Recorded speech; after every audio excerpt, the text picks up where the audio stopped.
We call her. She always loves going out to engage the fans. But I have a guest in studio today. He's none other than Charles Okwemba. Some call him the Iniesta of Kenyan football.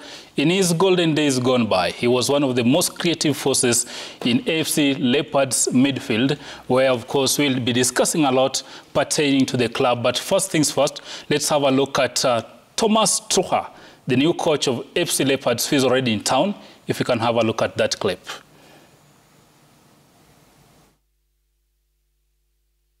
You can see there, Charles, probably to give it context, there's a new head coach at AFC Leopards. You played there for 3-4 years. There's a lot of change of guard every now and again. How do you make, well, what's your view on that? Good to be here this morning. Just some correction. I've been at Leopards for more than 7 years and not at 3 to 4. What I make of the changes, I'm not 100% sure what they're doing is right for the club. Because I mean, Tom Juma has just been there for, 5-6 matches. He's gotten some draws over there. He lost one and then he was gone.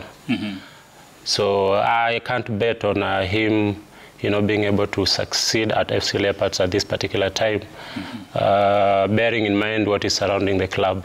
Yes.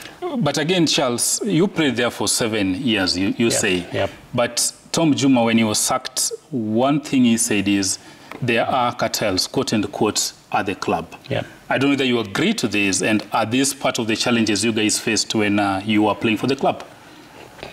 I don't think if it's about me agreeing to. Tom Juma has just been there, so for him to talk about having some cartels over there, it must be something that is existing. I don't think it's a made-up story. And apparently, so it's the club that needs to find out who are these cartels and what role are they playing towards making Leopards a better club or maybe messing up with the development of the club. Yes. During your era, Leopards actually shown some glimpses of a team that was probably going to challenge for the title. You played under Jan Coops. The team was very compact. But look at it, 1998 up to now. That's 25 years. Leopards haven't won the title. Where is the problem as a coach and as one who's played the game? FC Leopards has quite a number of challenges. And I think, I'm not so sure they know what their challenges are. I'm not so sure. Why? Because for quite some years, they keep repeating the same things, expecting different results, which actually doesn't happen. So they first of all need to identify where their problems are. Because when you look at, these number of years you're talking about, Leopards is a club that keeps changing coaches. Every now and then, so it becomes very difficult, to get, the continuity. Because if you keep changing the coaches, that means the players will also keep changing. And this is not very good for Leopards. They need to, like I said before, they need to identify the root cause of all these problems. And then they shouldn't be afraid of starting all over again. Starting all over again? Yes. Dan Shikanda has been outspoken on the fate of Tom Juma. At one point, he was here on set, but let's take a listen to what he had to say regarding Tom Juma. Tom Juma, having worked under Nicola, Marco, Trucha, and Usems, he brings on the table better experience and better tactics and techniques to make us be a team that is worth being called AFC Leopards. Now, I have a local coach who has been under 4 UEFA Pro coaches. And I believe he has learned. And I'm confident he has learned. Before we gave him the job, we did due diligence, enough due diligence to ensure that, yes, you can carry AFC Leopards. Okwemba, before we hear the next bite, what do you make of that? Very interesting. Very interesting because he's a guy whose track record is very questionable, with all due respect. He's just coming from a club that is languishing at the bottom of the Malaysian League. So he comes back. So I bet the chairman knows him better than I do. But I mean, his track record is a bit questionable. The chairman talks very well of Tom Juma. You know, all those, you know, the qualities he was talking about. I think they just yielded to the pressure of the fans, you know, to sack him.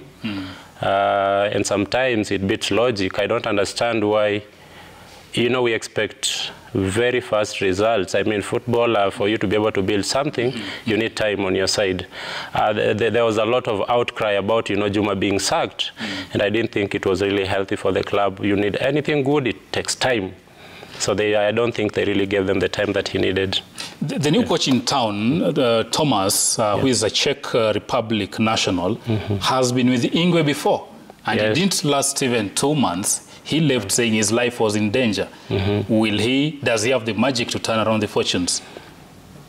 I don't think I can outrightly rule him out. It just depends. I mean, football sometimes is very dynamic. He might not. But I can't surely bet on it that, you know, he's going to turn around the tables. It will just depend on a lot of factors. One of the things I've heard closely, perhaps, you know, you can get this information from the chairman if he's willing to disclose.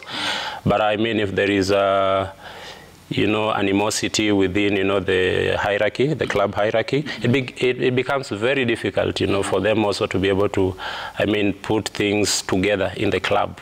That is one of the things that is bedeviling Leopards as well. And Charles, as you sum it up, I know you've been an advocate of professionalism and good club management. This time we are talking of 12 new players at the Den. Yes. You have already 2 coaches handling the team in under 2 months. Do you think the current climate and, of course, the inexperience within Ingwe can let them challenge for the title, let alone top 5? I think it's far-fetched when we start talking about Leopards, you know, challenging for the title. Yes, it's not too late. But for now, I mean, anybody that is closer to Leopards shouldn't be dreaming of the title.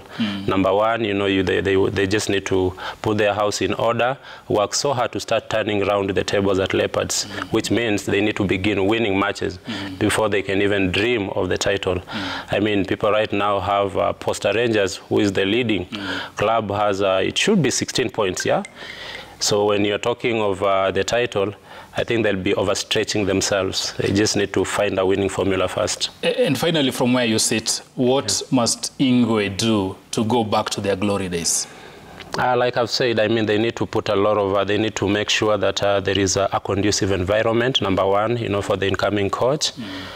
But I think I also want to throw a challenge, you know, to the current Leopards players, because I think when you're playing in any nation, when you're playing for these, you know, let's say maybe the big 4, let me say big 3, big 4 clubs, you need to understand what you're getting yourselves into. I mean, because these players, I doubt if some of them really understand the magnitude of what it means to play for such clubs like Leopards. So they also need to really rise up their game. I've not heard of them complaining about not being paid, because that is one of the reasons people keep using as an we can't perform because you're not being paid. They need also to question, you know, their maybe their level of playing, their commitment, and their understanding of what it means to play for a club of Leopards magnitude. Yes.